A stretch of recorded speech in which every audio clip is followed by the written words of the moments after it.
dari A sampai Z. Kita pakai dulu sementara sistem kafir ini. Orang bilang kafir mana bisa? Sementara kalau semuanya sudah baik, kita pakai sistem Islam, naik khalifah. Karena di salib itu ada jin kafir. Karena negara tidak adil, maka boleh mencuri listrik negara. Bahwa air dan listrik bukan punya negara. Air dan listrik punya umat. Mencuri listrik. Ini dalil yang mengatakan boleh. Ingat baik-baik, kalau mau mencuri, pegang dalil. Negara yang tidak adil, kalau begitu boleh. Karena listrik ini diambil dari alam, maka itu milik Allah Subhanahu wa Ta'ala. Punya Allah, berarti milik bersama. Kita curi aja. Pernah ditanya, apa pendapat Pak Ustadz tentang ISIS? Bagus, saya bilang. Siapa yang tidak ikut kepada ISIS, kafir, halal darah. Assalamualaikum warahmatullahi wabarakatuh. Puji syukur kita panjatkan kehadirat Allah Subhanahu wa Ta'ala atas segala limpahan rahmat dan hidayah sehingga kita masih dapat melakukan aktivitas sehari-hari. Salawat serta salam tercurahkan kepada baginda Nabi Muhammad SAW atau UAS di Citra Indah City pada tanggal 17 Juni 2022 Jonggol dalam rangka takbir akbar. Maka kami sebagai warga penghuni Citra Indah City yang telah lama menempati perumahan ini dengan penuh ketentraman dan kedamaian serta harmonis. Maka setelah kami mengamati perkembangan yang ada di atas, kejadian-kejadian yang meliputi kegiatan Ustadz Abdul Somad, maka untuk saat ini kami, forum masyarakat cinta damai Citra Indah City, dengan berat hati menolak kedatangan Ustadz Abdul Somad untuk datang berceramah di tempat kami sampai dengan batas yang belum ditentukan. Demi menjaga ketentraman, kedamaian, dan marwah nilai-nilai luhur yang telah diajarkan oleh para sesepuh kiai, guru, serta ajaran kami. Demikian pernyataan sikap ini kami buat untuk kemaslahatan bersama. Wassalamualaikum warahmatullahi wabarakatuh. Salam saudaraku yang dikasihi oleh Tuhan Yesus Kristus. Senang bisa bertemu kembali pada malam hari ini. Setiap orang yang tidak menyadari kelemahan di dalam dirinya, di mana orang itu hanya dapat melihat kelebihan di dalam dirinya, maka kesombongan pun akan menyelimuti hatinya. Mari kita cerna firman Tuhan di dalam 2 Petrus pasal 2 ayat 10. Saya ulangi, 2 Petrus pasal 2 ayat 10, terutama mereka yang menuruti hawa nafsunya karena ingin mencemarkan diri dan yang menghina pemerintahan Allah. Mereka begitu berani dan angkuh sehingga tidak segan-segan menghujat kemuliaan. Orang-orang yang angkuh adalah orang-orang yang menghina pemerintahan Allah, yang menganggap mereka satu-satunya yang hebat, satu-satunya yang pintar, dan satu-satunya yang bisa, dan orang lain tidak. Mereka ini adalah orang-orang yang mengikuti hawa nafsunya, hawa nafsu keinginan duniawi, dan mencemarkan diri. Saudaraku yang dikasihi oleh Tuhan, sikap sombong dan kecongkakan hal yang sangat dibenci oleh Tuhan. Boleh dilihat di dalam Amsal pasal 16 ayat 18.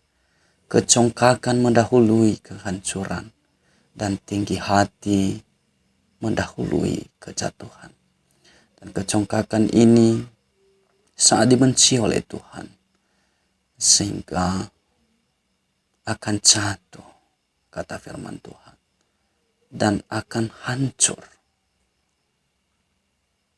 Karena Tuhan sangat membenci sikap sombong. Bahkan di dalam Matius 23 ayat 12 dikatakan, dan barang siapa meninggikan diri, ia akan direndahkan. Dan barang siapa merendahkan diri, ia akan ditinggikan. Orang-orang yang selalu meninggikan diri, sombong angkuh, akan direndahkan, baik di dunia ini dan juga di akhirat. Tentu saja orang-orang yang sombong terlihat pada saat-saat ini, mereka akan direndahkan oleh Tuhan. Apakah hal ini membuat mereka introspeksi diri dan menyadari kelemahan di dalam dirinya? Tentu saja tidak. Kenapa? Karena kuasa iblis sudah menyelimuti hatinya. Saudaraku yang dikasihi oleh Tuhan, tentu ini adalah menjadi pelajaran berharga bagi kita untuk senantiasa rendah hati di hadapan Tuhan dan juga di hadapan manusia. Karena kerendahan hati akan membawa kita untuk takut kepada Tuhan, untuk taat kepada ajaran-ajaran Tuhan. Hal ini juga akan mengangkat kemuliaan kita, baik di dunia maupun di akhirat. Boleh kita lihat di dalam Amsal pasal 22 ayat 4. Dikatakan demikian. Ganjaran kerendahan hati dan takut akan Tuhan adalah kekayaan, kehormatan, dan kehidupan. Buah daripada kerendahan hati ada 3, saudaraku yang dikasihi oleh Tuhan. Yang pertama kekayaan, yang kedua kehormatan, dan ketiga adalah kehidupan. Orang-orang yang rendah hati, walaupun miskin dalam hal finansial, tidak kaya kelihatannya karena mereka tidak punya uang, tetapi Tuhan katakan bahwa orang itu adalah orang kaya di hadapan Tuhan. Orang yang selalu rendah hati adalah kaya dalam penglihatan Tuhan. Kenapa? Karena Tuhan tidak melihat seberapa besar uangmu, seberapa besar hartamu. Yang kedua adalah kehormatan. Ketika orang yang rendah hati, orang-orang yang rendah hati ini akan selalu ditinggikan. Kita lihat saja pemimpin-pemimpin yang rendah hati. Tuhan meninggikan mereka. Tuhan mengangkat derajat mereka. Bahkan membuat mereka menjadi pemimpin yang hebat, yang tangguh, dan patut dicontoh.